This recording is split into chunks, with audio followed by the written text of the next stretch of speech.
آپ کے علم میں ہے کہ آج ماہ محرم الحرام کی 15 تاریخ ہے۔ گویا کہ ابھی یوم عاشورہ کو گزرے ہوئے بمشکل 5 دن ہوئے ہیں۔ میں نے آج سے کوئی 11 دن قبل کراچی ہی میں فاران کلب کے زیر اہتمام ایک خاصے بڑے اجتماع سے خطاب کرتے ہوئے قرآن مجید کا فلسفہ شہادت بیان کیا تھا۔ اگرچہ میرا مین مضمون تھا قرآن مجید کا فلسفہ شہادت، تاہم اس کے ساتھ ہی میں نے،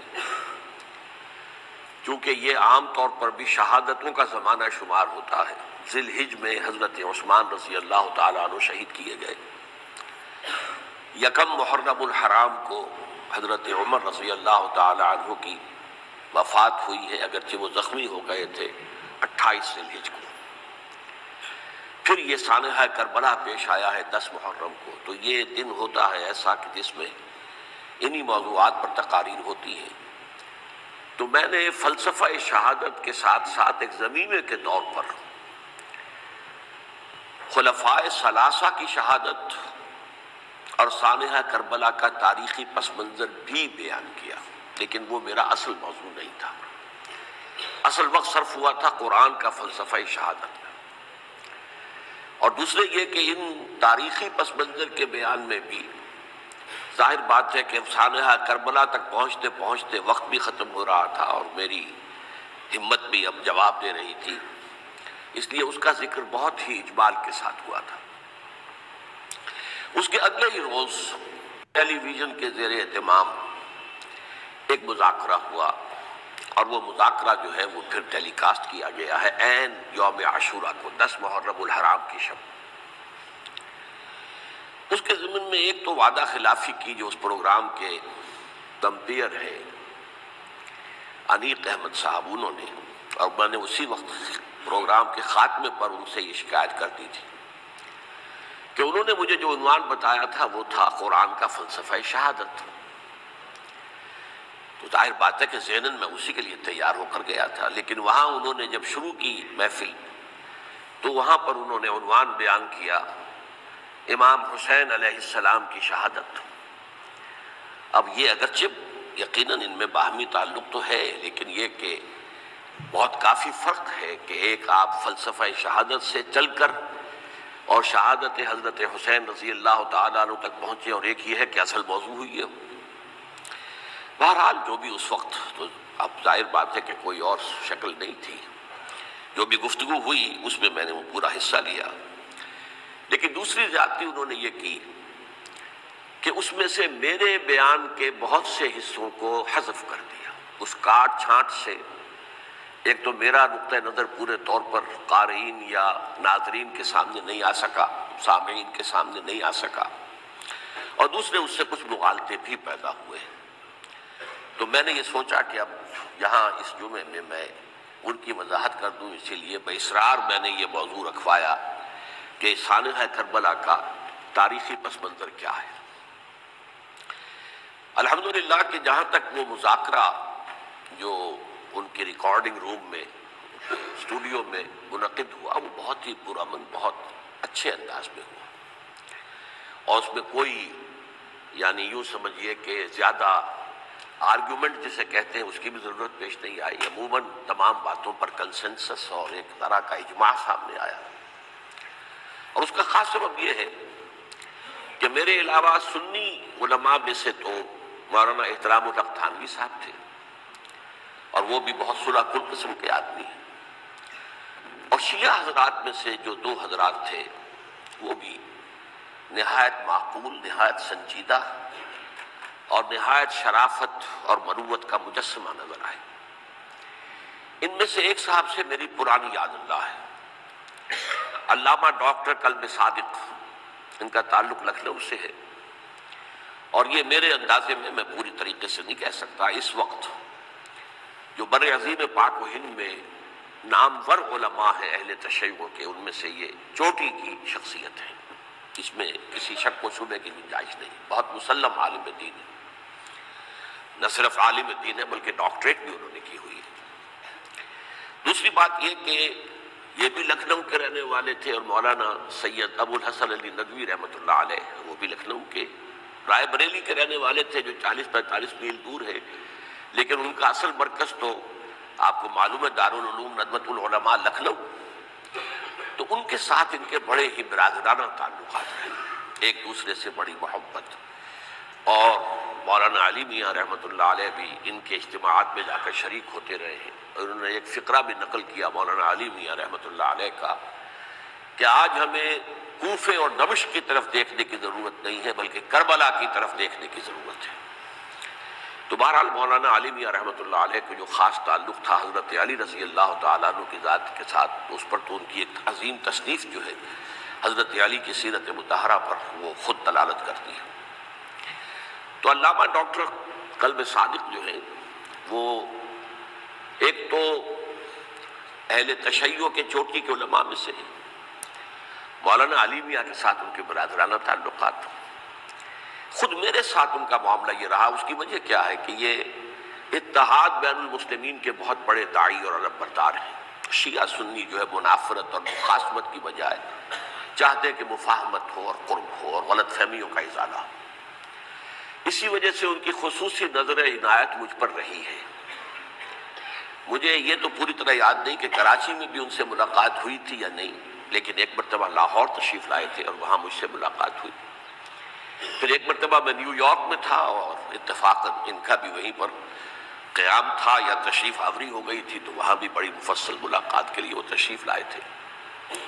پھر میرا جو ایک کتاب کہہ لیں درمیانی شے ہے، شیعہ سنی مفاہمت کی ضرورت اور اہمیت، اس کے یہ باقاعدہ مبلغ رہے ہیں۔ اس کے بہت سے نسخے انہوں نے منگوا کر اپنے طور پر یہاں محرم الحرام کی جو ان کی مجالس ہوتی ہیں، اس مرتبہ بھی اسی کے لیے تشریف لائے ہوئے تھے، تو اس کے اندر انہوں نے اس کا تعارف کرایا، اس کی تعریف کی، اور اس کے بہت سے نسخے جو ہیں وہ فروخت کروائے۔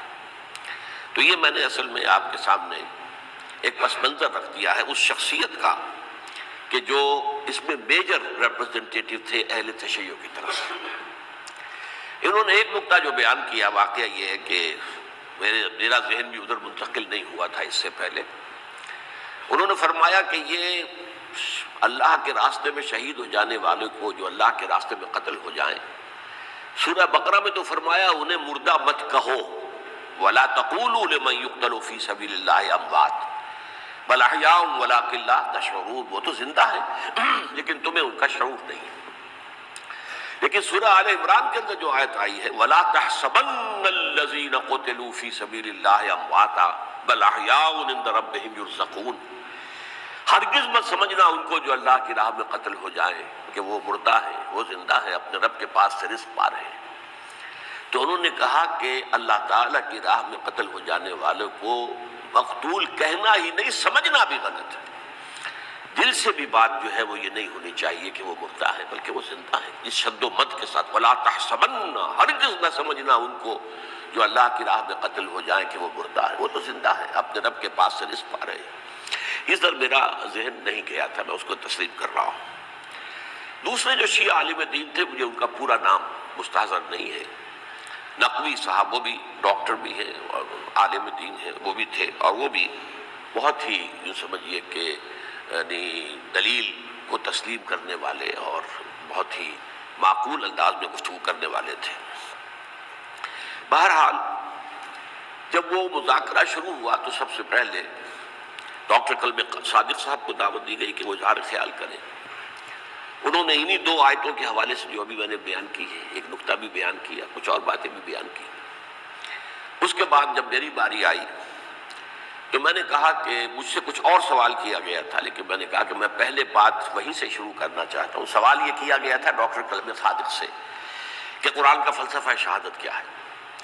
تو میں نے کہا جو سوال آپ نے ان سے کیا تھا میں اس کے جواب سے اپنی بات شروع کرنا چاہتا ہوں کہ میرے نزدیک قرآن مجید میں اللہ کی راہ میں قتل ہونے کے لیے لفظ شہادت آیا ہی نہیں۔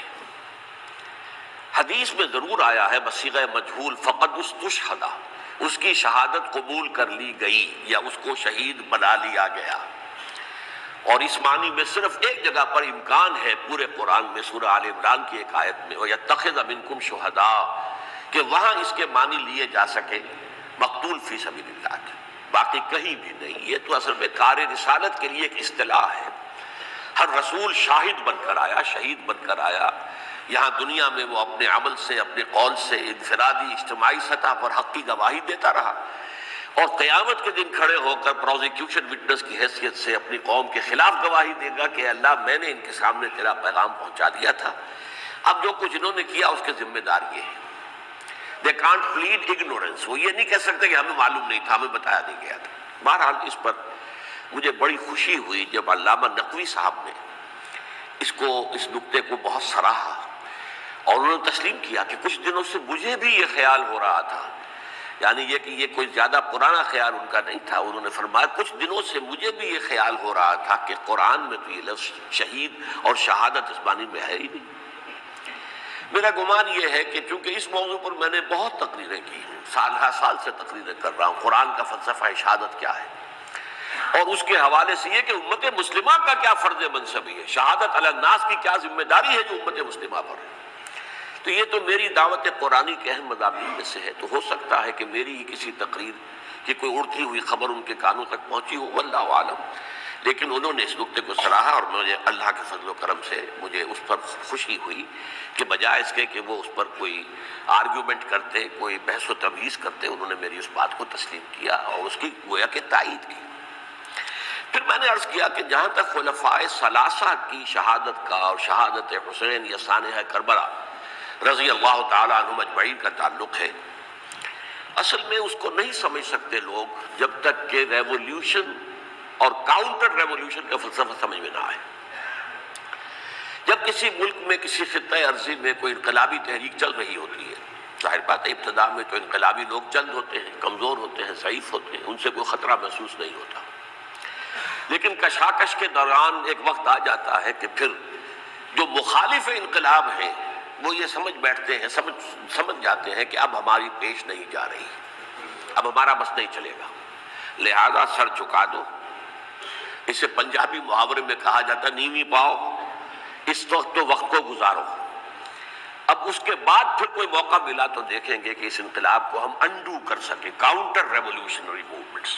یہ اصل میں فلسفہ سمجھ میں نہ آئے اور ریولیوشن کا فلسفہ سمجھ میں نہ آئے تو سیرت النبی سمجھ میں نہیں آ سکتی۔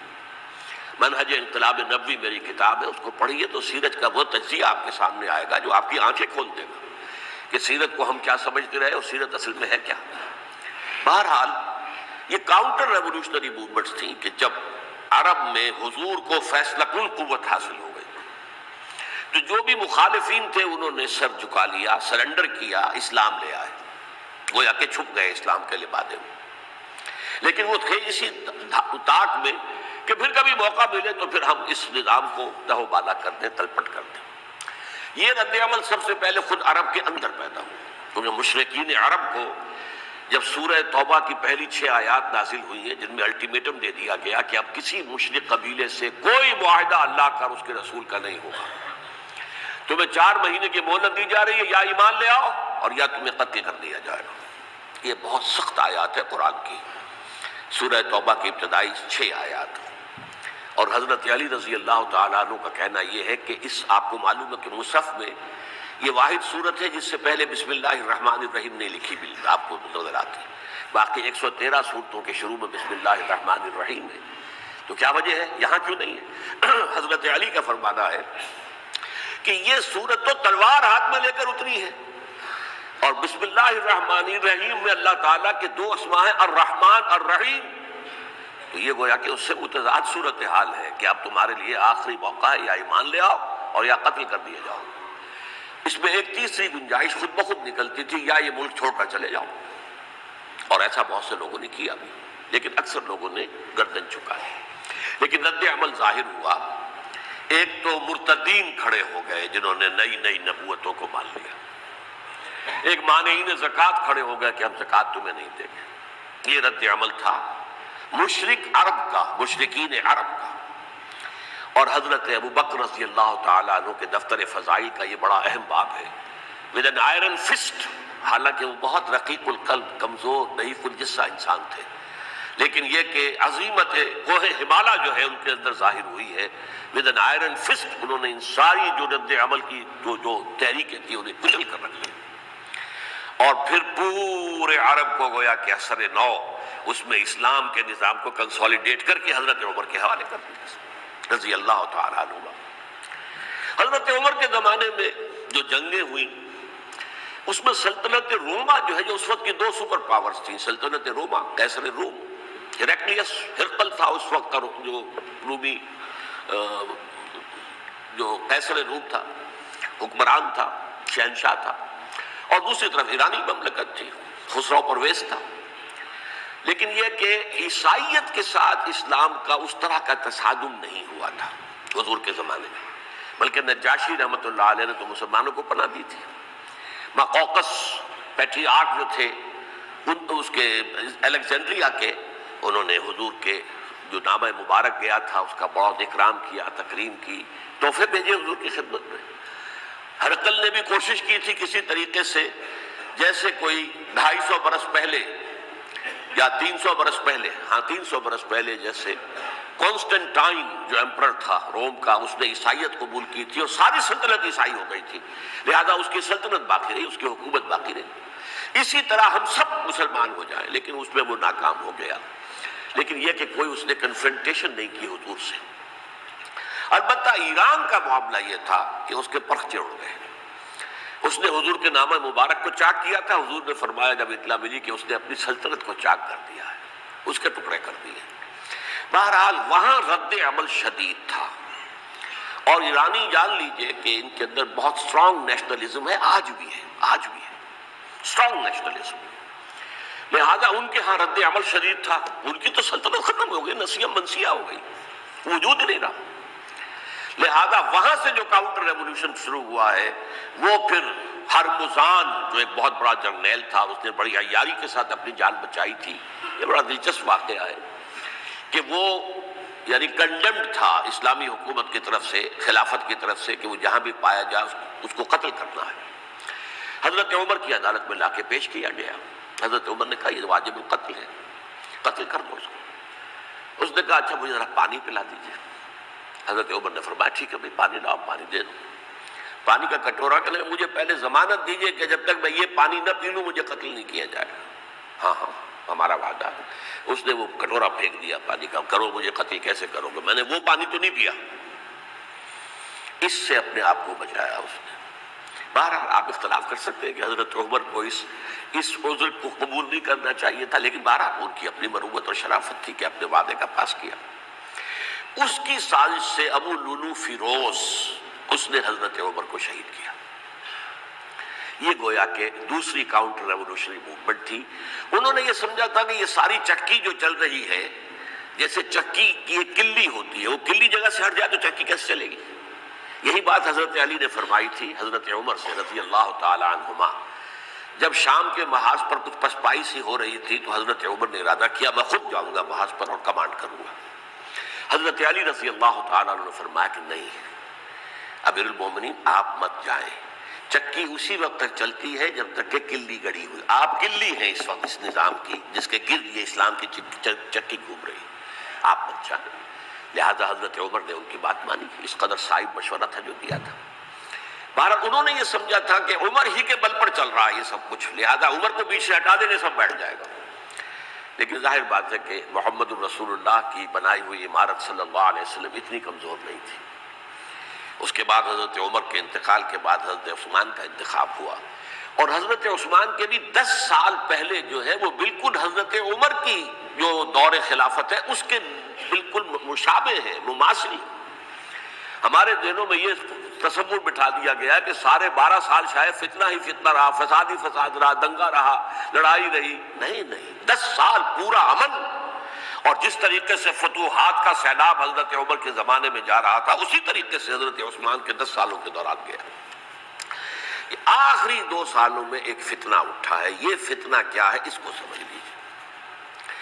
مذاہب کی جو 3 سے کنفرنٹیشن ہوئی تھی. ایک تو یہ کہ مملکتوں میں سے مملکت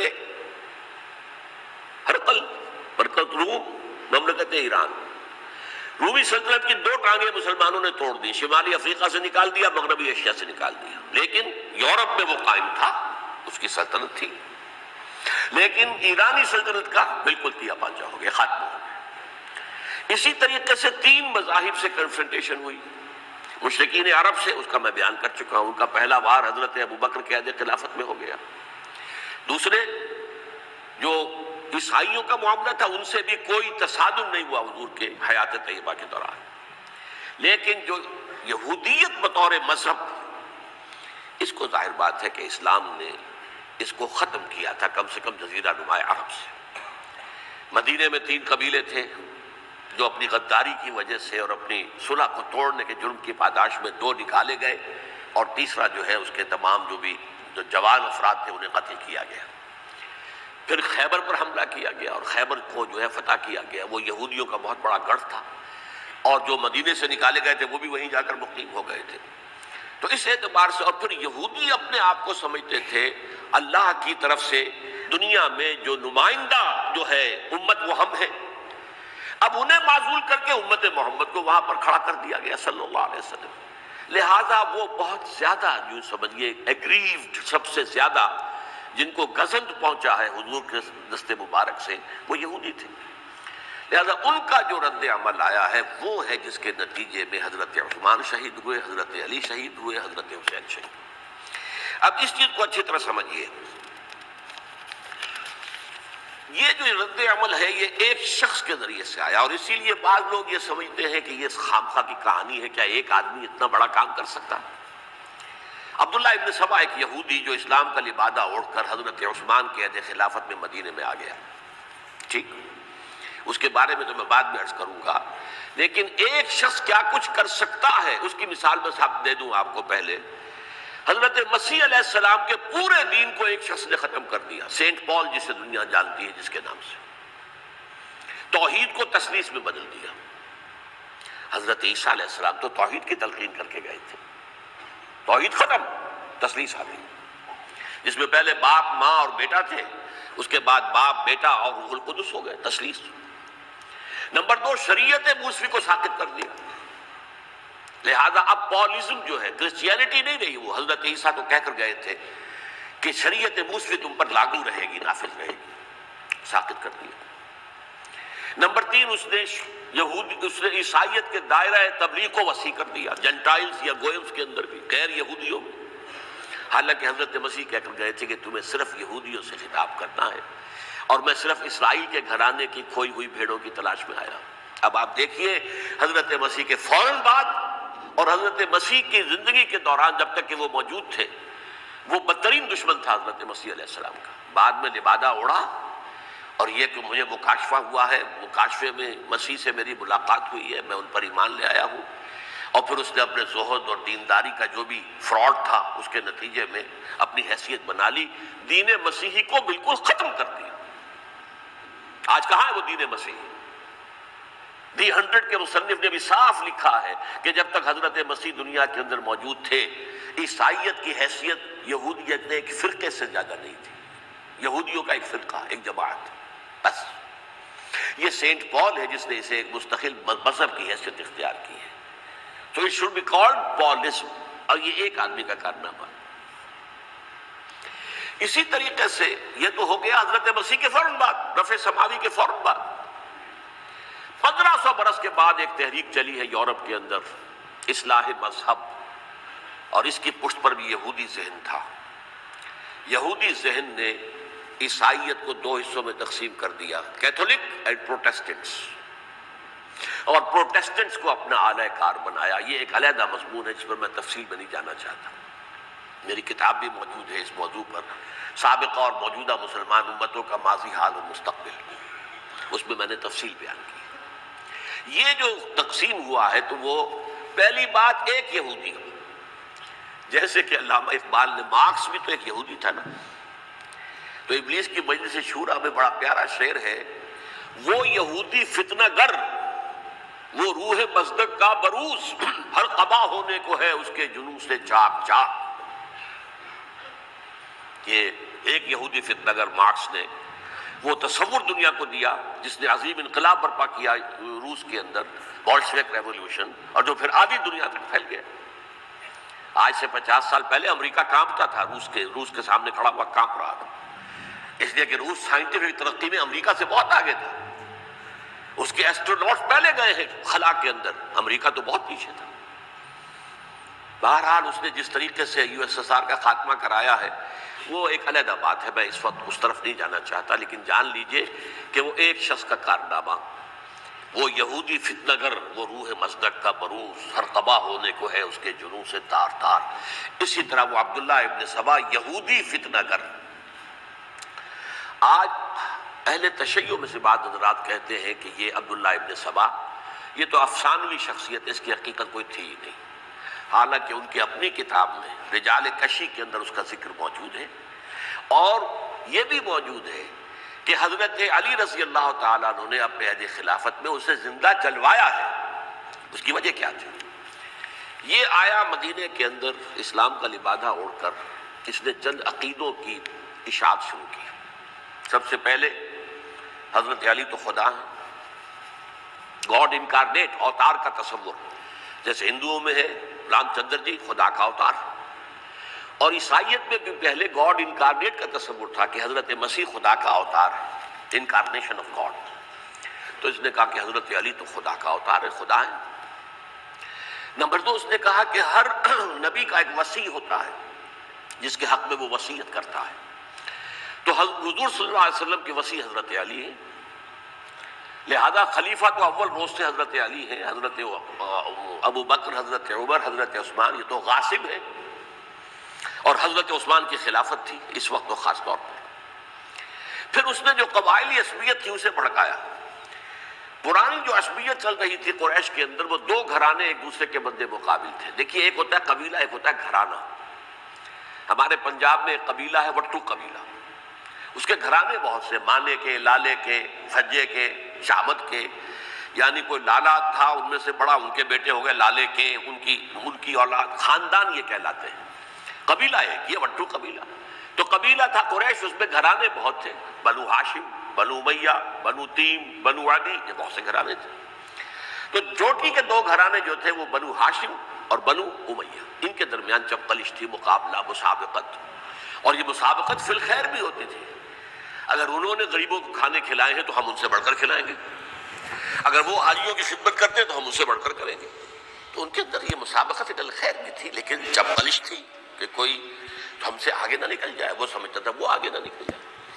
پر اس شخص نے اس پرانی عصبیت کو تازہ کیا کہ حضور تو بنو ہاشم میں سے تھے، لہذا خلافت حق ہے بنو ہاشم کا، یہ غاصب ہے۔ اس سے پہلے دو خلفاء جو تھے وہ نہ بنو ہاشم سے تھے نہ بنو امیہ سے تھے۔ حضرت ابو بکر بنو تیم میں سے تھے، چھوٹا قبیلہ تھا۔ حضرت عمر بنی عدی میں سے تھے، وہ بھی چھوٹا قبیلہ تھا۔ یہ حضرت عثمان پہلے خلیفہ جو بنو امیہ میں سے تھے، جن کی پرانی چپکلش بنو ہاشم سے تھی۔ اب اس کو موقع مل گیا کہ پرانی قبائلی عصبیت کو بھڑکائے۔ یہ ہے اصل میں اس فتنے کا پس منظر عبداللہ ابن سبا نے جو آ کر پھیلایا ہے، اور اس کی تفصیل میں اس وقت میں نہیں جا سکتا، کیسے یہ فتنہ پروان چڑھا، کیا انہوں نے اسٹریٹجی اختیار کی، کہ یہ کیا کرتے تھے، گروہ بنا کر بھیجتے تھے لوگوں کو، کوفے میں جاؤ تو وہاں پر دمشق کے گورنر کے خلاف اور مصر کے گورنر کے خلاف الزامات لگاؤ، اس نے یہ کیا، وہ غبن کر گیا، وہ یہ کر گیا، وہ خیانت کر رہا ہے، وہ رشتہ داروں کو پال رہا ہے، اور عثمان کے خلاف بھی تقریریں کرو رضی اللہ تعالیٰ عنہ۔ دمشق میں جاؤ تو کوفے کے گورنر کے خلاف، کیونکہ دمشق کے گورنر کے خلاف بات کرو گے تو لوگوں کو معلوم ہوگا کہ یہ جھوٹ بول رہے ہیں، لیکن یہ کہ وہاں تو تم بات کرو کوفے کے گورنر کے خلاف اور مصر کے گورنر کے خلاف اور حضرت عثمان کے خلاف۔ مصر میں جاؤ تو بات کرو کوفے کے اور شام کے گورنر کے خلاف اور حضرت عثمان کے خلاف۔ یہ انہوں نے ایسا اٹھایا، اور اس زمانے میں آپ کو معلوم ہے ذرائع رسل و رسائل تھے نہیں، نہ اس فتنے کی پتہ چل سکا جب تک کہ وہ فتنہ جو ہے پوری طرح برگو بار لا کر تراور درخت نہیں بن گیا۔ اس کے نتیجے میں حضرت عثمان رضی اللہ تعالیٰ عنہ شہید ہوئے، اور خلیفہ پھر حضرت علی رضی اللہ تعالیٰ عنہ کو انہی سوائیوں نے، جنہوں نے گھیراؤ کیا تھا، جنہوں نے حضرت عثمان کو شہید کیا ہے، یہی حضرت علی رضی اللہ تعالیٰ عنہ کے ارد گرد ہو گئے۔ اور حضرت علی رضی اللہ تعالیٰ عنہ بھی نہیں چاہتے تھے خلافت کی بیعت لینا، لیکن آخر کیا کرتے؟ کیا وہ امت کو بغیر خلیفہ کے چھوڑ دیتے؟ حضرت زبیر سے کہا گیا، انہوں نے نہیں مانا، رد کر دی بات۔ حضرت طلحہ سے کہا گیا، انہوں نے نہیں مانا۔ حضرت علی سے کہا گیا، اب عشرہ مبشرہ میں سے یہی تو تھے نا، لہذا انہوں نے تسلیم کر لیا، خلافت ہو گئی۔ لیکن اس کے بعد جو خانہ جنگی ہوئی ہے، اس خانہ جنگی کے نتیجے میں نوٹ کر لیجئے کہ 1,00,000 کے قریب مسلمان ایک دوسرے کی تلواروں اور نیزوں اور پرچیوں اور تیروں سے ختم ہو گئے، ہلاک ہو گئے۔ یہ ہماری تاریخ کا تاریخ ترین باب ہے۔ 5 سال، 4.5 سال حضرت علی کی خلافت کے اور 6 مہینے حضرت حسن کی خلافت کے رضی اللہ تعالی عنہ۔ اس سے کیا ہوا کہ ایک طرف تو اسلام کی جو توسیع ہو رہی تھی، تھمتا نہ تھا کسی سے سیل رواں ہمارا، وہ سیلاب رک گیا، انٹرنل سیبوٹاج ہو گئی نا، اب تو اندر ہی آپس ہی میں اگر دست و گریبان ہو گئے تو باہر اب کیا توسیع کرتے ہیں، وہ توسیع کا عمل رک گیا۔ اور یوں سمجھیے کہ جیسے ٹرک اگر کبھی چل رہا ہو، بھرا ہوا ہو، لوڈڈ، اور وہ چڑھائی چڑھ رہا ہو، تو اگر کہیں موشن ٹوٹ جائے، ٹرک کو رکنا پڑے، تو ڈرائیور کے جان پر بن جاتی ہے، اس لیے کہ اس کو دوبارہ سٹارٹ کرنا، اور جبکہ وہ چڑھائی پر ہے، انکلائن پر ہے، آسان کام نہیں ہوتا، خطرہ ہوتا ہے وہ پیچھے جو ہے وہ نہ جائے۔ اور پہاڑی علاقوں میں آپ کو معلوم ہے ذرا پیچھے چلے جانے کا مطلب جو ہے بہت خطرناک جو ہے نتیجہ نکل سکتا ہے۔ بہرحال حضرت علی رضی اللہ تعالیٰ عنہ نے اپنے خلافت میں ایک کام یہ کیا، اب اس کی کیا مصلحتیں تھیں یہ تو انہی کے علم میں ہوگا، ہم قیاس کر سکتے ہیں اور میں اس میں نہیں جانا چاہتا۔ ابھی تک خلافت کا مرکز تھا مدینہ منورہ، حضرت ابوبکر، حضرت عمر، حضرت عثمان، وہیں جہاں حضور صلی اللہ علیہ وسلم رہے تھے اور جہاں پر کہ حضور مدفون تھے۔ لیکن حضرت علی نے اپنا مرکز جو ہے وہ کوفہ بنا دیا۔ اچھا، اس کی ایک ظاہری وجہ یہ سمجھ میں آتی ہے کہ اسلام کا جو پھیلاؤ ہو گیا تھا، وہ سلطنت اتنی وسیع ہو گئی تھی کہ مدینہ منورہ بہت جنوب میں اور بڑے صحرا کو عبور کر کے جانا ہوتا تھا۔ کوفہ جبکہ ایسی مقام پر تھا کہ جہاں سے مشرقی راستہ جا رہا ہے ایران کو، عراق کے اندر تو ہے وہ شہر کوفہ، اور پھر ایران اور خراسان اور ہندوستان کو راستہ جا رہا ہے، وہیں سے شمال کی طرف جا رہا ہے، شام کی طرف اور ترکی کی طرف، اور وہاں سے پھر یہ کہ مغربی افریقہ کو بھی کنٹرول کرنا، جو شمالی افریقہ کو وہ بھی آسان تھا۔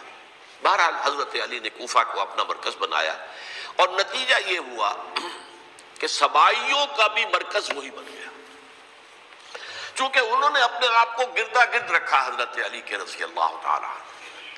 اب ظاہر بات ہے کسی پرٹیکولر پرسن کے خلاف تو کوئی مقدمہ موجود تھا نہیں، بلکہ جب جنگ جمل ہو رہی تھی، ابھی جنگ نہیں ہوئی تھی، حضرت عائشہ، حضرت طلحہ، حضرت زبیر وہ لے کر آئے تھے ایک لشکر اس مطالبے کے لیے کہ حضرت عثمان کے قاتلوں کو سزا دی جائے، قصاص لیا جائے۔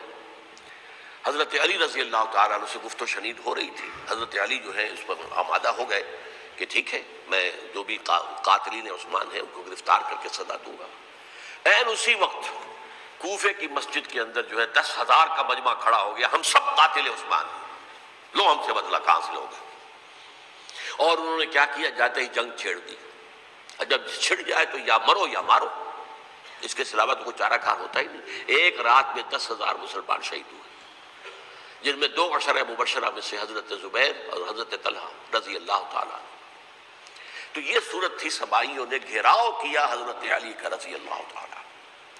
حضرت معاویہ دعوے دار نہیں تھے خلافت کے، قطعاً نہیں، ان کا صرف ایک دعویٰ تھا، اور وہ یہ تھا کہ عثمان کے قاتلوں کو گرفتار کرو، یا خود سزا دو یا ہمارے حوالے کرو، ہم اس سے قصاص لیں گے۔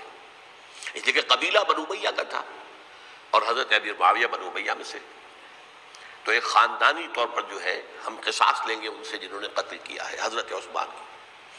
لیکن یہاں ظاہر بات ہے کہ حضرت علی رضی اللہ تعالیٰ عنہ کی طرف سے مطالبہ یہ ہوتا تھا تم پہلے میری بیعت کرو، میرے ہاتھ مضبوط کرو تاکہ میں ان کے خلاف کوئی اقدام کر سکوں۔ لیکن انہیں یہ اندازہ تھا کہ اگر میں نے بیعت کی تو ظاہر بات ہے کہ حضرت علی تک پہنچنے سے پہلے مجھے گردن اڑا دیں گے یہ لوگ، اس لیے کہ سبائی جو ہے وہ آپ کو گھیرے ہوئے۔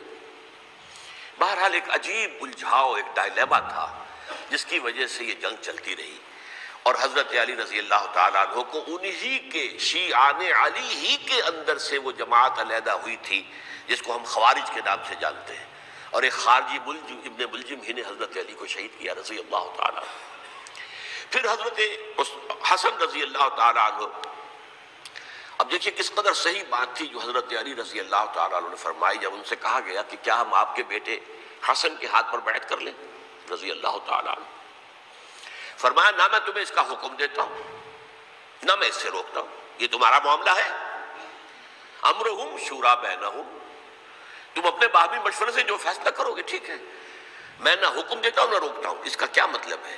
باپ کے بعد بیٹے کی خلافت ہرگز حرام نہیں ہے، ورنہ کہتے کیسے ہو سکتا ہے میرا بیٹا؟ نہیں، یہ نہیں کہا آپ نے۔ حضرت عمر سے بھی کہا گیا تھا کہ اپنے بیٹے کو نامزد کر دیں، عبداللہ ابن عمر کو، تو انہوں نے جواب میں کیا کہا؟ اسے تو طلاق دینی بھی نہیں آتی۔ انہوں نے اپنی کسی زوجہ کو طلاق دی تھی اور اس میں جو صحیح ترین طریقہ ہے وہ اختیار نہیں کیا تھا، انہیں طلاق دینے تک نہیں آتی تو میں اسے خلیفہ بنا دوں۔ یہ نہیں کہا تھا کہ باپ کے بعد بیٹا خلیفہ نہیں ہو سکتا، یہ تو نہیں تھا، کہیں حرام نہیں ہے، نہ کتاب و سنت میں، نہ کوئی حدیث ہے، نہ کہیں قرآن مجید میں۔ تو حضرت علی نے بھی فرمایا رضی اللہ تعالیٰ، نہ میں روکتا ہوں نہ حکم دیتا ہوں، یہ تمہارا اپنا معاملہ ہے۔ بہرحال حضرت حسن رضی اللہ تعالیٰ عنہ نے حضرت امیر معاویہ سے صلح کر لی، خلافت ان کے سپرد کر دی۔ دیکھیے میں حضرت ابوبکر، حضرت عمر، حضرت عثمان، حضرت علی کے ساتھ حضرت حسن کے دور خلافت کو بھی خلافت راشدہ میں سے سمجھتا ہوں، اور تبھی 30 سال پورے ہوتے ہیں اس حدیث کے مطابق کہ حضور نے فرمایا خلافت 30 برس رہے گی پھر ملوکیت آ جائے گی۔ تو حضرت حسن کا بہت بڑا کارنامہ یہ ہے کہ اس خانہ جنگی کا دروازہ بند کر دیا، اور یہ پیشن گوئی تھی حضور کی صلی اللہ علیہ وسلم حضرت حسن کو جب بچے تھے حضور کے انتقال سے پہلے، میرا یہ بیٹا مسلمانوں کے 2 گروہوں میں صلح کرائے گا، یہ حضور کی پیشن گوئی تھی، اور وہ پیشن گوئی حضرت حسن کے علم میں بھی ہوگی یقیناً۔ بہرحال انہوں نے صلح کی حضرت امیر معاویہ کے ساتھ رضی اللہ تعالیٰ عنہ، خلافت ان کے حوالے کر دی، اور کچھ شرائط تھی طے ہو گئی، اللہ خیر سکتا۔ حضور کی تو یہ پیشن گوئی جو ہے صحیح ثابت ہوئی کہ میرا یہ بیٹا مسلمانوں کے 2 بڑے گروہوں کے درمیان صلح کرا دے گا، اور سبائیوں نے انہیں طعنے دیے، یا عار المومنین، اے مومنوں کے لیے موجب عار، موجب شرم، تم نے بزدلی دکھائی ہے، تم نے امیر معاویہ کو خلیفہ تسلیم کر لیا، تم نے بزدلی دکھائی، معاذ اللہ ثم معاذ اللہ ثم معاذ اللہ۔ اب میں کچھ باتیں حضرت امیر معاویہ کے بارے میں کہنا چاہتا ہوں، اس لیے کہ وہاں اس میں میں نے حضرت معاویہ کے بارے میں یہ تو بہت شدت کے ساتھ کہا تھا، اور میں اب بھی اس پر قائم ہوں اور پوری طریقے سے قائم ہوں۔ میرا مستقل موقف یہی ہے کہ حضرت معاویہ رضی اللہ تعالیٰ عنہ کے دور خلافت کو ہم خلافت راشدہ میں شامل نہیں سمجھتے، اہل سنت میں سے کوئی بھی نہیں سمجھتا، لیکن اس کے ساتھ میں نے حضرت امیر معاویہ کے کچھ مناقب بھی بیان کیے تھے تاکہ پلڑا جو ہے ترازو کا اس کے دونوں پلڑے سامنے آ جائیں۔ لیکن یہ کہ وہ حصہ میرے اس بیان کا نکال دیا گیا، ختم کر دیا گیا، یہ میں نہیں جانتا کہ اس میں کیا مصلحت دیکھی گئی ہے۔ اس میں تو کسی کے لیے کوئی معاملہ ایسا نہیں تھا کسی کے جذبات کو جو ہے وہ ٹھیس پہنچانے والا، جبکہ میں نے کہا وہ خلیفہ راشد نہیں تھے، صاف میں نے کہا، بلکہ وہ دور ملوکیت کا آغاز ان سے ہو گیا ہے۔ بلکہ جب ایک صاحب نے یہ کہا کہ کربلا کے بعد سے دور ملوکیت آ رہی تھی، تو میں نے کہا نہیں جناب، دور ملوکیت تو 20 سال پہلے پوری ہو چکی تھی، شروع ہو چکی تھی۔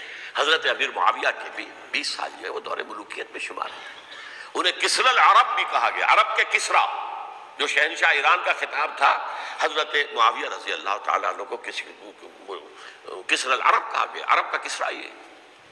لیکن دوسری طرف یہ ہے کہ وہ صحابی رسول ہیں رضی اللہ تعالیٰ، حضور کے برادر نسبتی بھی ہیں، حضور کے سالے ہیں، ان کی ہمشیرہ ام حبیبہ حضور کی زوجہ محترمہ ہیں، ام المومنین ہیں، ام حبیبہ رضی اللہ تعالیٰ عنہ۔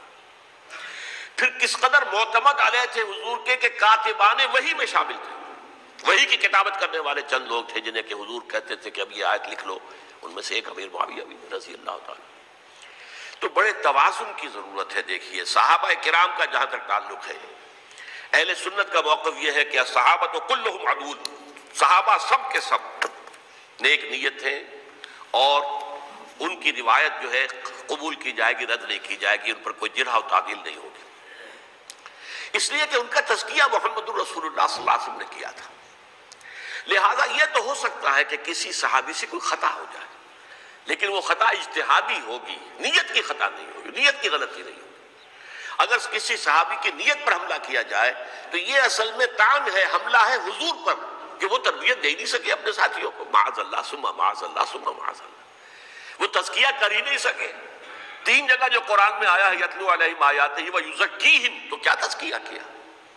اگر ان کے قریب ترین ساتھی جو تھے، اگر ان کے اندر بھی بدنیت ہی تھی اور دنیا کی طلب تھی اور دنیا کے اندر اقتدار حاصل کرنے کا جذبہ تھا، تو پھر کیا تزکیہ کیا؟ معاذ اللہ ثم معاذ اللہ۔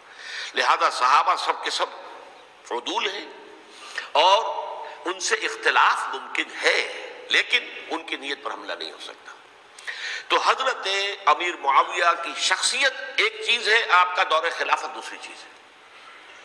شخصیت کے اعتبار سے صحابی رسول ہیں، برادر نسبتی ہیں حضور کے صلی اللہ علیہ وسلم، اور پھر یہ کہ اس قدر معتمد علیہ ہے صحابہ میں سے کہ وہ کاتبان وحی، یہ عام آدمی کے کرنے کا کام نہیں تھا جو وحی کی کتابت کرے، اللہ کے کلام کی۔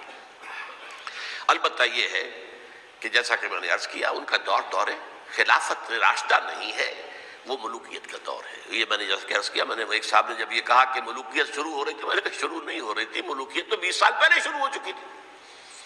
اسی طریقے سے ایک صاحب نے کہا تھا اسلام کو قائم کرنے کے لیے حضرت حسین میدان میں آئے، میں نے کہا یہ بھی غلط ہے، اسلام تو 60 سال پہلے قائم ہو چکا تھا، نبی اکرم صلی اللہ علیہ وسلم کے دست مبارک سے اسلام قائم ہو گیا، جاء الحق وزهق الباطل ان الباطل کان زهوقا، پھر 30 برس تک وہ کامل شکل کے اندر قائم رہا۔ تو اسلام جو ہے وہ جو ہے در حقیقت اب قائم کرنے والی بات نہیں تھی، البتہ اس کے اندر زوال شروع ہو گیا تھا، اس زوال کے عمل کو روکنے کے لیے حضرت حسین میدان میں آئے۔ تو یہ ایک چیز کو صحیح تاریخی پرسپیکٹو میں رکھنا، تو جس طرح سے دین کو قائم کرنے کے لیے دیکھیں، قائم تو کیا محمد رسول اللہ صلی اللہ علیہ وسلم والذین معہ رضی اللہ تعالی عنہ، انہوں نے کیا تھا۔ ہاں اب جو ہے وہ اپنی اس شاندار حیثیت سے نیچے گرنے لگا تھا، وہ میں بعد میں عرض کروں گا کہ میں نے اسے کیا عرض کیا تھا کہ یہ اس زوال کو روکنے کے لیے کسی طریقے سے یہ اپنی اصل حقیقت میں قائم رہے، یہ حضرت حسین رضی اللہ تعالیٰ عنہ کی سعی تھی۔ اچھا، حضرت امیر معاویہ کے جو 20 سال ہیں وہ پورے امن، سکون، اطمینان، کوئی جھگڑا، کوئی فساد، کوئی اختلاف، کوئی باہمی فانت نہیں، کچھ 20 سال۔ یہ بھی تاریخ کی بڑی چشم کشا حقیقت ہے جو عام طور پر لوگوں کے علم میں نہیں ہے۔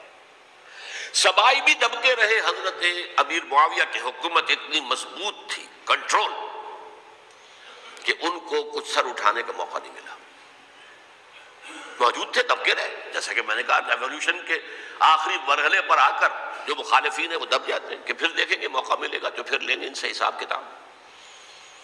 20 سال رہے ہیں پورے امن کے۔ 10 سال کے بعد یعنی درمیان میں ہے حضرت امیر معاویہ کا عہد خلافت۔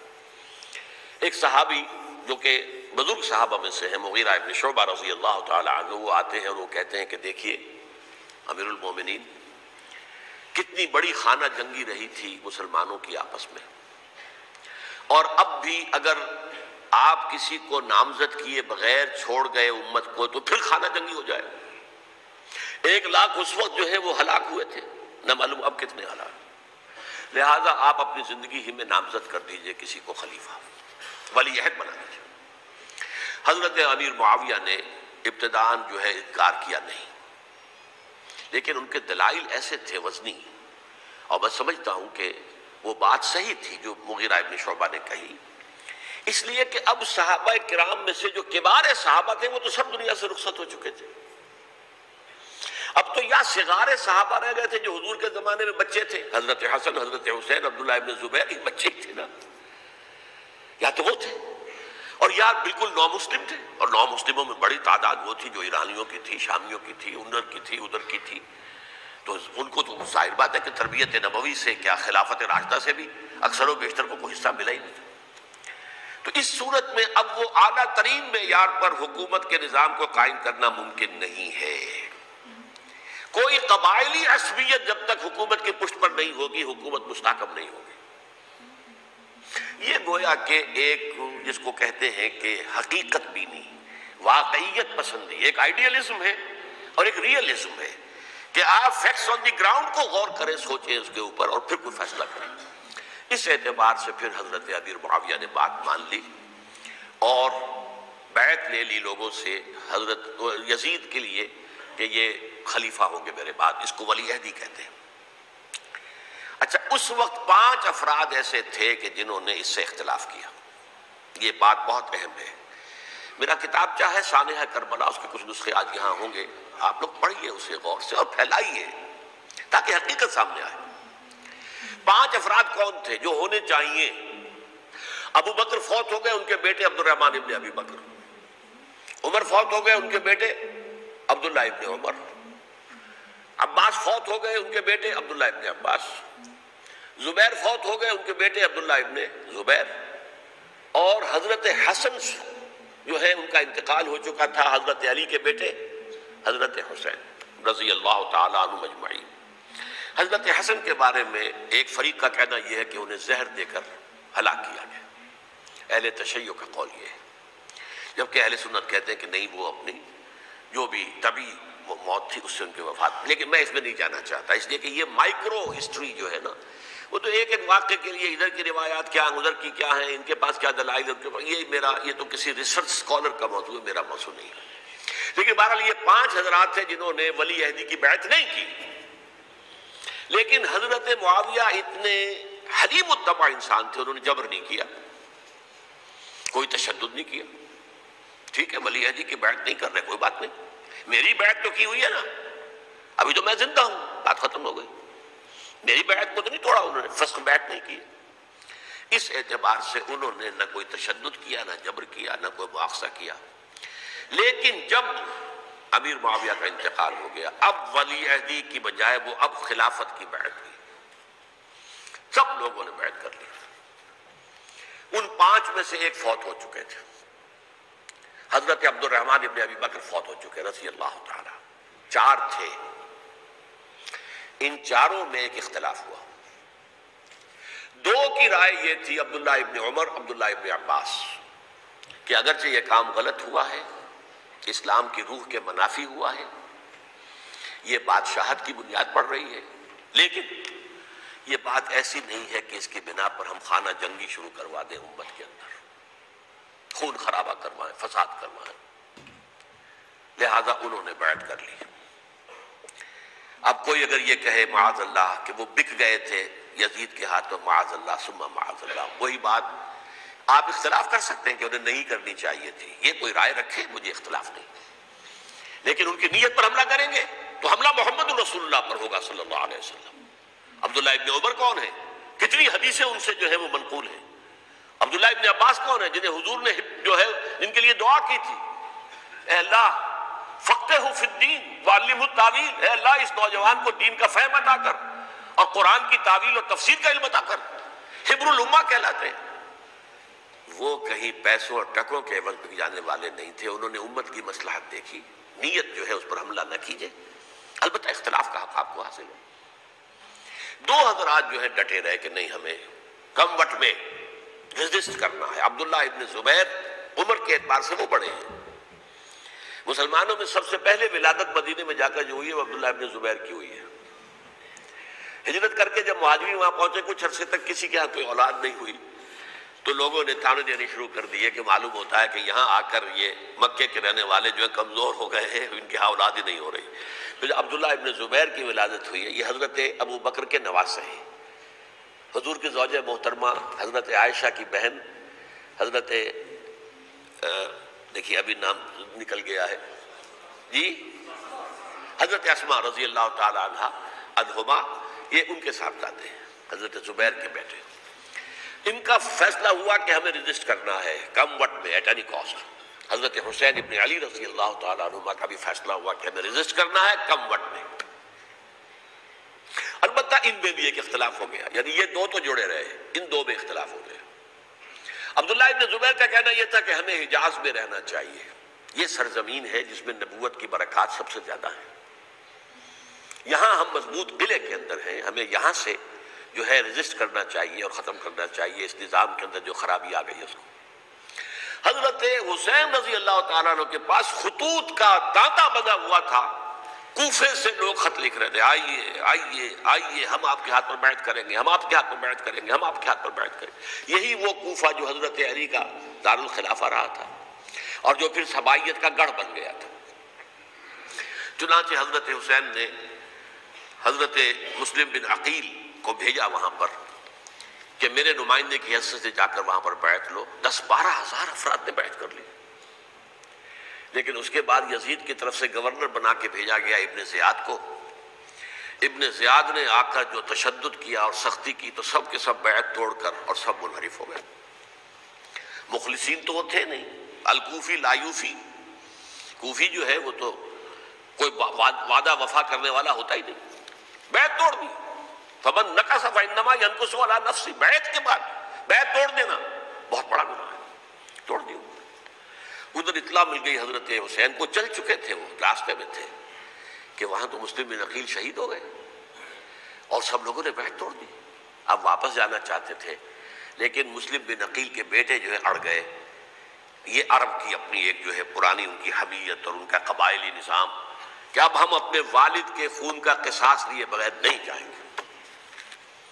حضرت حسین رضی اللہ تعالیٰ عنہ کی مروت اور شرافت کہ یہ میرا ساتھ دینے کے لیے آئے تھے، اب میں ان کا ساتھ نہ دوں تو یہ تو شرافت اور مروت کے خلاف ہے۔ کہا اچھا چلو چلتے۔ وہاں جا کر بھی عین اپنے میدان کے اندر بھی حضرت حسین رضی اللہ تعالیٰ عنہ نے 3 چیزیں پیش کی ان کوفیوں کے لشکر کے خلاف۔ سب سے بڑا لشکر کے اندر سب سے بڑے تو کوفی تھے جنہوں نے بیعتیں کی ہوئی تھی حضرت حسین کے ساتھ۔ دیکھو مجھے جانے دو واپس حجاز کی طرف، یا مجھے سرحدوں پر بھیج دو تاکہ میں کافروں کے ساتھ جنگ کرتے ہوئے اپنی جان دے دوں، یا مجھے یزید کے پاس جانے دو، میں اپنا معاملہ اس سے طے کر لوں۔ لیکن کوفیوں کو یہ گوارا نہیں تھا۔ اگر یہ یزید کے پاس پہنچ گئے تو ہمارا کچا چٹھا بیان کر دیں گے کہ مجھے تو ان لوگوں نے ورغلا کر بلایا تھا۔ اس لیے کہ دیکھیے حضرت امیر معاویہ کے 20 سالوں کے دوران میں بتا چکا ہوں، ان کی حکومت اتنی مستحکم تھی کہ اس کے خلاف کوئی فتنہ اٹھانا ممکن نہیں تھا۔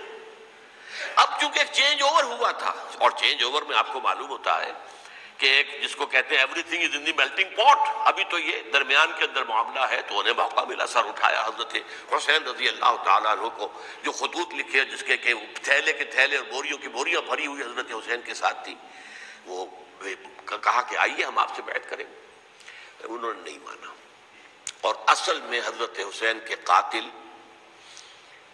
وہ کوفی ہیں، وہ بزدل، وہ منافق جنہوں نے بیعت کر کے بیعت توڑی، اور اب وہ آ گئے کہ اگر یہ حسین رضی اللہ تعالیٰ عنہ بچ کر کہیں یزید کے پاس پہنچ گئے تو پھر ہمارا کچا چٹھا جو ہے وہ سامنے آ جائے گا اور ہماری پھر شامت آ جائے گی۔ لہذا انہوں نے قتل کیا حضرت حسین کو رضی اللہ تعالیٰ۔ ایک بات جو علامہ ڈاکٹر قلب صادق نے فرمائی، اور میرے علم میں یہ بات پہلے نہیں تھی، وہ یہ کہ حضرت حسین کے قتل کا فتویٰ ایک بہت بڑے مفتی نے دیا تھا۔ یہ بات بھی ذرا سمجھ لیجئے، حضرت حسین رضی اللہ تعالیٰ عنہ کے قتل کا فتویٰ ایک بہت بڑے مفتی نے دیا تھا۔ کیوں دیا تھا؟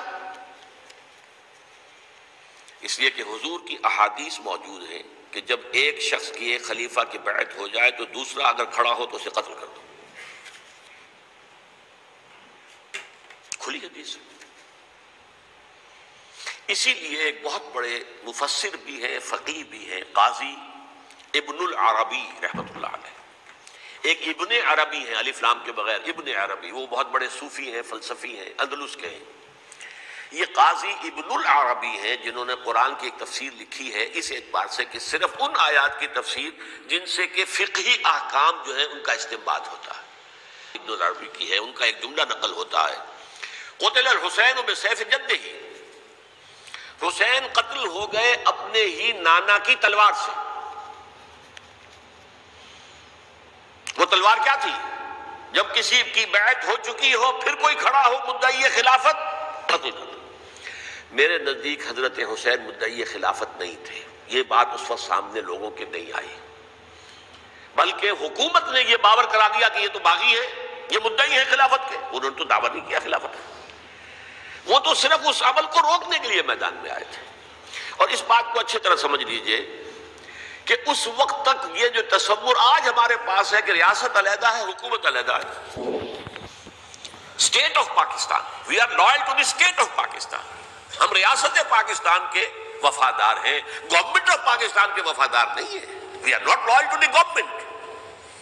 گورنمنٹ تو کبھی بے نظیر کی تھی، ہم اس کے خلاف تحریک چلا رہے تھے، یا کبھی کسی اور کی تھی، اس کے خلاف تحریک چل رہی ہے، یا کبھی ضیاء الحق کی تھی، اس کے خلاف تحریک چل رہی ہے.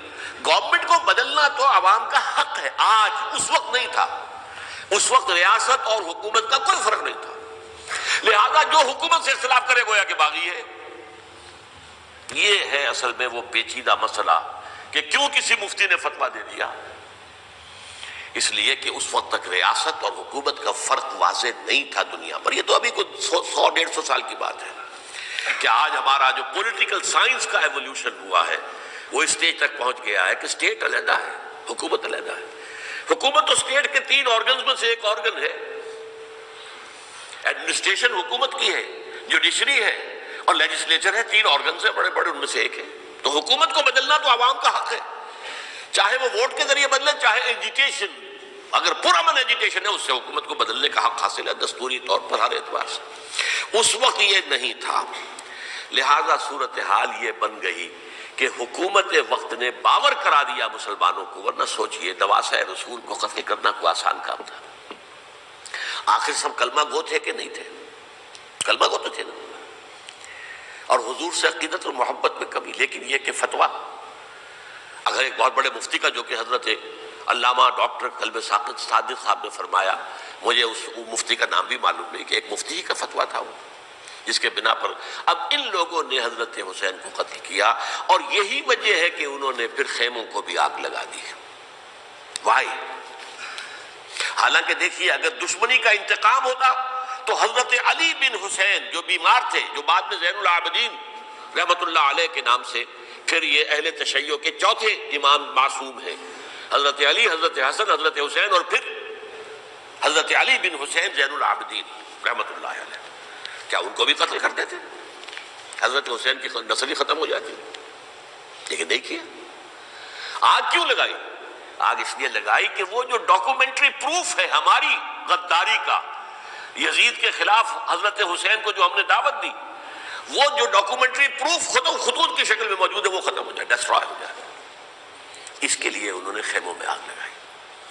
بہرحال یہ ہے تاریخی پس منظر. یہ اسی سبائی فتنے کا تسلسل ہے جس نے سب سے پہلے حضرت عثمان کی جان لی رضی اللہ تعالیٰ عنہ.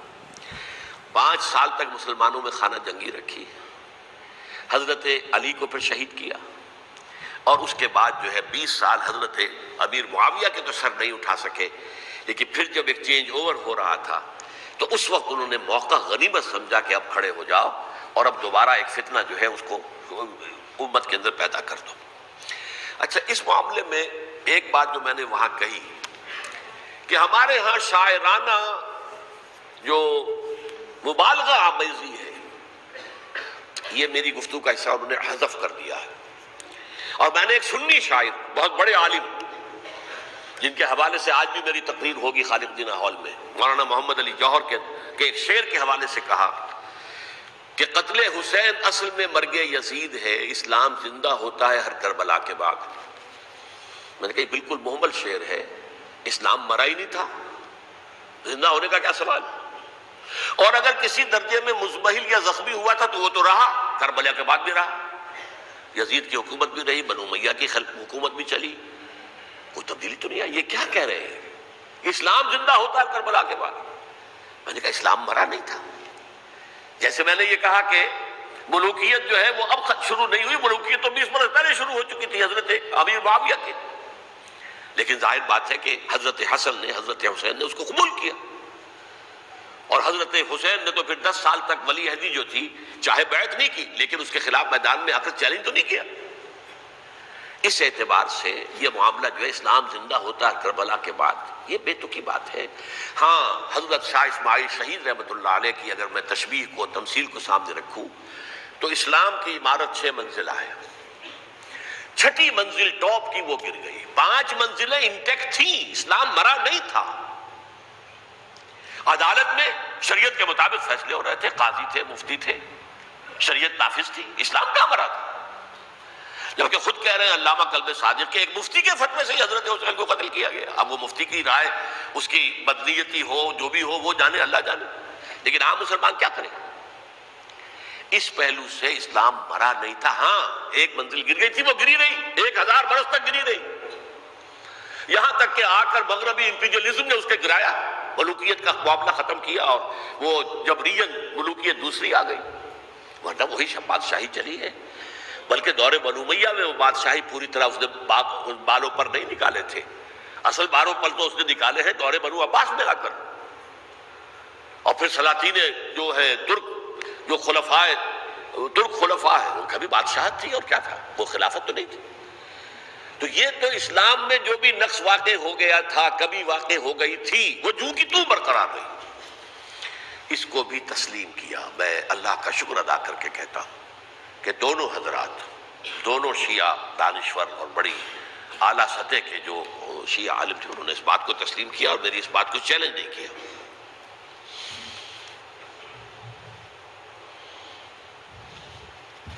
اصل میں تیسری بات میں نے یہ کہی کہ دیکھیے حضرت حسین رضی اللہ تعالی عنہ کی اس شہادت کے بعد، اس کے بعد واقعہ حرہ بھی ہوا، جو واقعہ کربلا سے بھی بعض اعتبارات سے زیادہ بھیانک اور زیادہ گھناؤنا واقعہ بنو امیہ کی تاریخ ہے، جس کو لوگ جانتے ہی نہیں. مدینہ کے کچھ لوگوں نے بغاوت کی اور انہوں نے اس کے خلاف فوج بھیجی، اور فوج کو جب مدینہ فتح کر لیا، 3 دن کے لیے حلال کر دیا، جو چاہو کرو، یہاں جسے چاہو مارو، جسے چاہو لوٹو، جس کا گھر چاہو برباد کرو، جس عورت کو چاہو ریپ کرو. اور یہ مدینہ النبی کے اندر ہوا ہے. تو کاٹ کھانے والی ملوکیت کے اندر بہت سے واقعات ہوئے. عبداللہ ابن زبیر کھڑے ہوئے، انہوں نے حکومت قائم کی تھی، لیکن یہ کہ وہ تو 6 سال کے لیے کامیاب بھی رہے، ایک حکومت قائم کی، بنو امیہ کے ہاتھ پر بیعت نہیں کی، بالآخر ان کی حکومت بھی ختم ہو گئی. پھر حضرت زید کھڑے ہوئے، انہوں نے بغاوت کی، وہ بھی ناکام رہ گئے. پھر بنو عباس میں کھڑے ہوئے حضرت نفس زکیہ، حضرت حسن رضی اللہ تعالیٰ عنہ کی اولاد میں سے، وہ بھی ناکام ہو گئے، شہید ہو گئے. پھر یہ سمجھ لیا گیا کہ اب یہ جہاں تک 6ٹھی منزل ہے وہ تو دوبارہ تعمیر نہیں ہو سکتی. یہ تو جس کی لاٹھی اس کی بھینس، جس کے پاس طاقت ہوگی اس کی حکومت ہوگی، جس کا قبیلہ زیادہ قوی ہوگا، جس قبیلے میں زیادہ عصبیت ہوگی، مضبوط ہوگا، متحد ہوگا، طاقتور ہوگا، اسی کی حکومت ہوگی. البتہ اس کے نیچے لوگوں کے اخلاق کی اصلاح کرو. صوفیاء کرام نے وہ کام اپنے ذمے لیا، اور بالکل وہی کام ہے کہ جو ائمہ اہل بیت کرتے رہے. حضرت حسن کی اولاد میں پھر حضرت علی بن حسین رضی اللہ تعالی، حضرت حسین کی اولاد میں پھر امام محمد باقر، امام محمد جعفر صادق، اور اس کے بعد بھی 5 اور. کسی نے بغاوت نہیں کی. جیسے علماء کرام کام کر رہے تھے اور جیسے صوفیاء کرام کام کر رہے تھے، ایسے ہی وہ مسلمانوں کی علمی تربیت، روحانی تربیت و تزکیہ کر رہے تھے. کسی نے حکومت کو چیلنج نہیں کیا. نوٹ کر لیجیے اس بات کو. حضرت علی نے بھی چیلنج نہیں کیا تھا، حضرت حسن نے چیلنج نہیں کیا، خود صلح کر لی. تو ائمہ اہل بیت جو 12 یہ گنتے ہیں، جن میں سے آخری جو ہے حضرت مہدی کو تو ابھی ظاہر ہونا ہے، ان کے عقیدے کے مطابق وہ روح پوش ہیں، وہ ظاہر ہوں گے. لیکن 11 حضرات کے بارے میں یہ کہ حضرت حسین کے سوا کسی نے بھی چیلنج نہیں کیا وقت کے نظام میں. اور حضرت حسین نے بھی اس مغالطے پر کیا کہ کوفی ساتھ دیں گے، اور یہ موقع ہے کہ یہ جو 6ٹھی منزل اسلام کی گر گئی ہے، اسے دوبارہ تعمیر کر دیا جائے. انہوں نے خلافت کا دعویٰ نہیں کیا تھا، یہ انہیں عوام کو مغالطے میں مبتلا کیا گیا کہ یہ خلافت کا مدعی ہو کر سامنے آیا. جیسا کہ میں نے آپ سے کہا تھا، امیر معاویہ نے حضرت علی کے عہد خلافت میں کبھی خلافت کا دعویٰ نہیں کیا. مدعی خلافت نہیں تھے. وہ تو یہ کہتے تھے کہ قاتلان حسین جو ہے، قاتلان عثمان کو سزا دو، قصاص دو، بس. اسی طرح حضرت حسین نے بھی، اب دیکھیے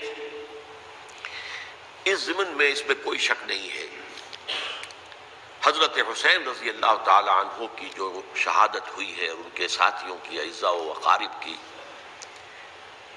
تاریخ انسانی میں یہ عزم، ہمت، شجاعت، مثابرت، صبر استقلال، استقامت، اس کی بہت روشن مثال ہے، بہت روشن مثال ہے، بہت روشن مثال ہے۔ لیکن اس سے تاریخ کی رفتار پر کوئی اثر نہیں پڑا۔ وہ جو ملوکیت آ گئی تھی وہ اور گہری سے گہری ہوتی چلی گئی۔ واقعہ کربلا کے بعد تو واقعہ ہرنا ہوا میں نے گنوا دیا، اس سے زیادہ تو میرے خیال میں کہ اور ہمارے لیے لائق شرم جو ہے کوئی واقعہ ہے ہی نہیں اس پہلو سے۔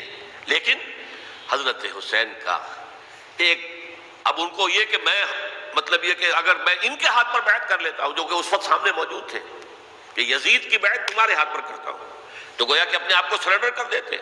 وہی خطرہ جو امیر معاویہ کو تھا کہ مجھے وہ تو پہنچنے بھی نہیں دیں گے علی تک رضی اللہ تعالیٰ عنہ، اور مجھے پہلے شہید کر دیں گے، یہی خطرہ حسین کو تھا رضی اللہ تعالیٰ عنہ کہ مجھے یزید تک پہنچنے نہیں دیں گے، پہلے قتل کر دیں گے۔ اور ویسے بھی یہ ایک شرافت، مروت اور حمیت اور غیرت اور عزت نفس کا تقاضا بھی تھا کہ بھائی معاملہ ہے یزید کا، میرا مجھے وہاں جانے دو، اللہ اللہ خیر صلی، یو کین اسکورٹ می، میرے دائیں بائیں چلو تاکہ میں کہیں اور بھاگ نہ جاؤں تمہارے خیال میں، مجھے وہاں پہنچا دو، میں وہاں پہ جا کے اسے معاملہ کر لوں۔ لیکن انہوں نے قتل کیا، اصل قاتلان کوفی، وہی سبائی۔ البتہ یہ ہے کہ اس واقعے کی جو یادگار ہے اس میں کوئی شک نہیں ہے کہ اس نے مسلمانوں میں سے ایک گروہ کے دل میں قربانی اور شہادت کا جذبہ بہت پیدا کیا، اس میں کوئی شک نہیں۔ اور جس طریقے سے کہ عاشورہ محرم میں یاد منائی جاتی ہے، جس طریقے سے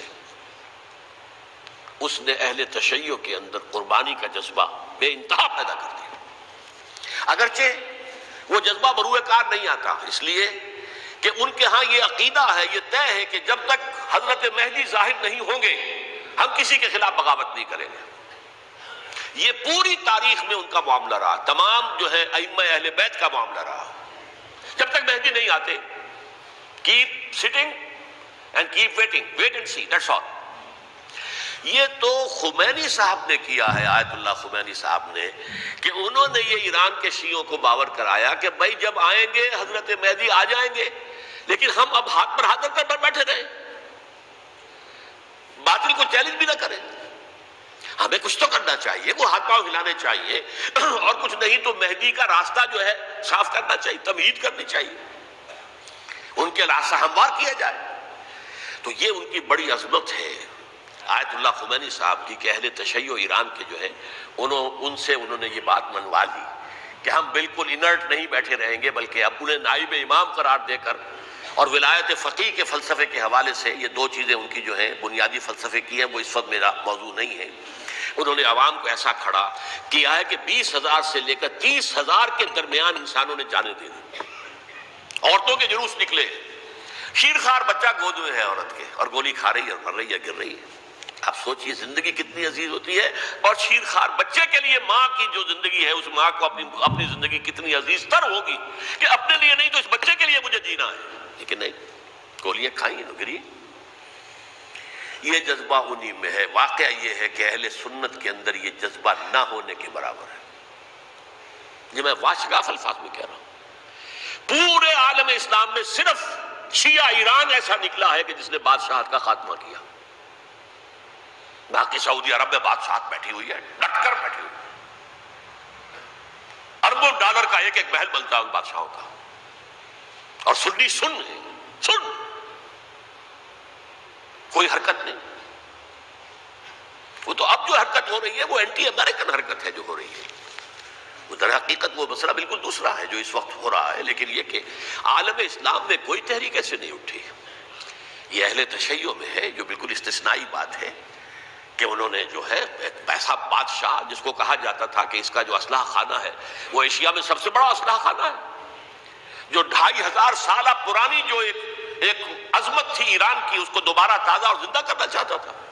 2500 سالہ برسی اس نے منائی تھی، اس کے لیے ایک شہر آباد کیا تھا کہ خسرو یا سائرس یا ذوالقرنین قرآن مجید کی اصطلاح میں اس کی یادگار بنائی تھی، اور وہ سوچ رہا تھا کہ وہی عظمت دوبارہ ایران کی ہوگی جو کہ خسرو کے زمانے میں تھی، جس کا قرآن مجید میں سورہ کاف کے اندر ذکر ہے، مشرقی فتوحات، مغربی فتوحات، شمالی فتوحات۔ تو وہ بادشاہ ہے، اس کو بھاگنا پڑا ہوا قربانی کی وجہ سے۔ تو یہ جو ہے واقعہ کربلا نے، اس میں کوئی شک نہیں ہے کہ ایک ایسی مشعل روشن کی ہے جس کو کہ ہر شخص کو دیکھنا چاہیے، یہ بھی انسان، جیسے کہ اقبال نے ایک شعر کہا تھا غالب کے لیے، فکر انسان پر تیری ہستی سے یہ روشن ہوا ہے، پرے مرغ تخیل کی رسائی طاق ہو جا. تو فکر انسان پر حضرت حسین کی قربانی سے یہ واضح ہوا ہے کہ انسان کس حد تک جا سکتا ہے قربانی دینے کے لیے اپنے کسی مقصد کے لیے. مقصد ان کا جو تھا، میں نے اسی لیے آیت پڑھی تھی، معاذ اللہ ثم معاذ اللہ. میں ایک آخری بات جو کہہ رہا ہوں وہ نوٹ کر لیجئے. ایک خاص انتہائی نقطہ نظر کے عام کیے جانے کی وجہ سے سنیوں میں بھی ایک انتہائی رد عمل پیدا ہوا ہے. Extreme rightist سنیز. اگر ایک طرف سے حملہ کیا گیا ہے حضرت عثمان کی نیت پر، ان کو خیانت کا الزام لگایا گیا، ان پر اقربا پروری کا الزام لگایا گیا، حضرت ابو موسیٰ شریف پر خیانت اور غداری کا الزام لگایا گیا، یہ ساری چیزیں اگر صحابہ کرام کے اوپر ہوئی ہیں، امیر معاویہ پر، امیر اور عمرو بن العاص پر، تو جواب میں کچھ لوگ کھڑے ہو گئے. حضرت علی وہ اقتدار کے طالب تھے، معاذ اللہ ثم معاذ اللہ ثم معاذ اللہ. یہ اہل سنت کا موقف نہیں ہے. حضرت حسین اقتدار کے طالب تھے، ہرگز نہیں، ہرگز نہیں، ہرگز نہیں. وہی اصول جو میں نے بتایا تھا سب کے لیے لاگو رہے گا. وہ امیر معاویہ کے لیے ہے تو حضرت علی کے لیے بھی، حضرت حسین کے لیے بھی ہے. کہ نیک نیت ہے، آپ ان کی کسی رائے سے اختلاف کر سکتے ہیں لیکن ان کی نیت پر حملہ نہیں کریں گے. نیت پر حملہ کریں گے آپ کا ایمان بالرسالت جو ہے وہ مجروح ہو جاتا. یہ رسول کے ساتھ بھی ہے. رسول نے ان کا تزکیہ کیا، یتلو علیہم آیاتہ ویزکیہم، اس کا سارا عمل محمد کا کیا ہوا ہے صلی اللہ علیہ وسلم. تو صحابی کے معاملے میں یہ ہمارے ہاں ان کو اہل سنت جو ہیں، جو معتدل مزاج کے، اور اکثریت ان کی، یہ تو چند لوگ ہیں ذرا قلم چلا لیتے ہیں تو ان کی بہت سی کچھ چھوٹی چھوٹی کتابیں بھی شائع ہو گئی ہیں بہت، لیکن انہیں اہل سنت نے قرار دیا ناسبی یا خارجی. جیسے خوارج نے کہا تھا حضرت علی بھی کافر ہیں اور حضرت امیر معاویہ بھی کافر ہیں، حضرت عمرو بن العاص بھی کافر ہیں، معاذ اللہ ثم معاذ اللہ. ایسے ہی کچھ لوگ حضرت حسین پر بھی الزام لگاتے ہیں کہ اقتدار کی ہوس اور طلب کے اندر انہوں نے یہ سارا سفر کیا تھا اور بس یہ ہے کہ وہ جو بازی تھی وہ ہار گئے. اللہ اللہ خیر صلی اللہ، اس سے آگے کیا ہے معاملہ؟ نہیں، معاذ اللہ ثم معاذ اللہ. اسی لیے میں نے آیت آج جو پڑھی تھی ایک اور جو بہت بظاہر آپ کو معلوم ہوئی ہوگی، غیر متعلق ہے میرے آج کے عنوان سے، تلک الدار الآخرۃ نجعلھا للذین لا یریدون علوا فی الارض ولا فسادا. یہ سورہ قصص کے آخری آیات میں سے. دیکھو یہ آخرت کا گھر جو ہے وہ ہم خاص کر دیں گے ان لوگوں کے لیے جو اس زمین میں اپنے اقتدار کے طالب نہیں ہوتے. زمین میں اقتدار کے طالب ہوگے فساد ہو جائے گا. تم بھی طالب، میں بھی طالب، جھگڑا ہوگا، لڑائی ہوگی، دنگا ہوگا، فساد ہوگا. تلک الدار الآخرۃ نجعلھا للذین لا یریدون علوا فی الارض ولا فسادا. جو لوگ زمین میں اپنے اقتدار کے طالب اور اس کے نتیجے میں فساد پیدا کرنے والے نہیں ہیں، ان کے لیے ہم نے آخرت کا گھر خاص کیا ہے. والعاقبۃ للمتقین، اور عاقبت جو ہے، انجام کار، آخرت جو ہے وہ تو متقیوں کے لیے ہے. اسی میں آئیں گے سب صحابہ کرام، خواہ وہ حضرت علی ہے رضی اللہ تعالیٰ عنہ، اور خواہ وہ حضرت امیر معاویہ ہیں، حضرت عثمان ہیں رضی اللہ تعالیٰ عنہما، خواہ حضرت حسن ہیں، حضرت حسین ہیں رضی اللہ تعالیٰ عنہما، خواہ عبداللہ ابن زبیر ہے، خواہ عبداللہ ابن عباس ہے، خواہ عبداللہ ابن عمر ہے رضی اللہ تعالیٰ عنہم اجمعین. اس اصول کو سامنے رکھ کر اختلاف آپ کر سکتے ہیں کسی سے بھی، لیکن کسی کی نیت پر حملہ کریں گے تو اصل میں آپ کا ایمان بالرسالت مجروح ہو جائے گا. علی کو نبی اکرم صلی اللہ علیہ وسلم نے اپنا نائب بنا کر چھوڑا تھا جب غزوہ تبوک میں جا رہے تھے مدینے میں. حضرت علی نے کہا بھی کہ مجھے آپ عورتوں کے ساتھ بٹھا کے جا رہے ہیں. فرمایا تمہارا مقام میرے ساتھ وہی ہے جو موسیٰ کے ساتھ ہارون کا تھا. ہارون کو چھوڑ کر گئے تھے نا یہودیوں کے پاس جب گئے تھے تورات لینے کے لیے، تو تمہارا وہی مقام ہے میرے ساتھ. تو یہ حضرت علی ہے رضی اللہ، ان کے بارے میں میرا، ان کی کیا عظمت میری نگاہ میں. تو یہ 3 کتابچے ہیں، مجھے نہیں معلوم تیسرا یہاں ہے یا نہیں ہے. بہرحال آپ لوگوں کو ریکمینڈ کر رہا ہوں کہ ان کا مطالعہ کریں. اب یہ کہ آخری بات یہ ہے کہ اصل ہمارے کرنے کا کام کیا ہے. دیکھیے کیوں نہیں کیا کسی نے بھی خروج کا معاملہ، وہ میں واضح کر چکا ہوں. بغاوت نہیں کی، کیوں؟ ایک تو ریاست اور حکومت میں فرق نہیں تھا. ذرا کھڑا ہو اور وہ باغی قرار پائیں گے واجب القتل.